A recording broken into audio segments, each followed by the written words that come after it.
Starp saspringto budžeta sēdu un skaidrošanos ar knapu vadību valdības mājā šodien bija arī kāds priecīgs notikums. Vairākiem zinātnes un kultūras darbiniekiem par nopelniem Latvijas valsts attīstībā pasniedza valdības augstāko apbalvojumu ministra kabineta balvu.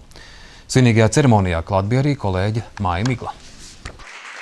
Teātra zinātniecei profesorai Līvijai Akurāterei valdības apbalvojums piešķirts par mūža ieguldījumu teātra kritikas un zinātnes attīstībā, kā arī par prasmi izglītot topošos profesionāļus. Jūsu uzvārdu brālis un arī radinieks Jānis Akurāters ir teicis, ka cīņa par kultūru ir cīņa par valsti.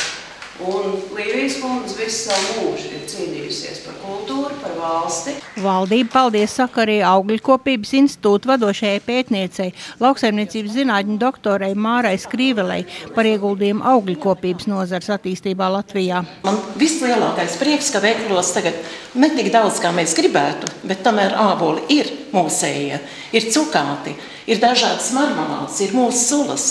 Un tad tiešām prieks. Un mūsu vislielākais paldies jāsaka man kolēģiem, jo mūsu Upīšu dārza džungļa vietā tagad ir moderns Augļkopības institūts, visā pasaulē atzīts. Par nieru transplantācijas metožu izstrādāšanu un ieviešanu Latvijas medicīnas praksē valdības augstāko apbalvojumu saņēma medicīnas zinātņu doktors Rafaels Rozentāls. Pateicoties nieru transplantācijas operācijām, šodien 700 cilvēki ir spējīgi atkal dzīvot un strādāt. Biedrībai Latvijas Pilsoniskā alianses ministra kabineta balvu piešķirt par pilsoniskās sabiedrības iesaistīšanu politikas procesu īstenošanā. Balvu piešķirt arī maestro Raimondam Paulam par ieguldījumu skolēnu dziesmu svētku tradīciju saglabāšanā. Viņš uz tās saņemšanu gan nebija ieradies, jo atrodoties ārpus valsts.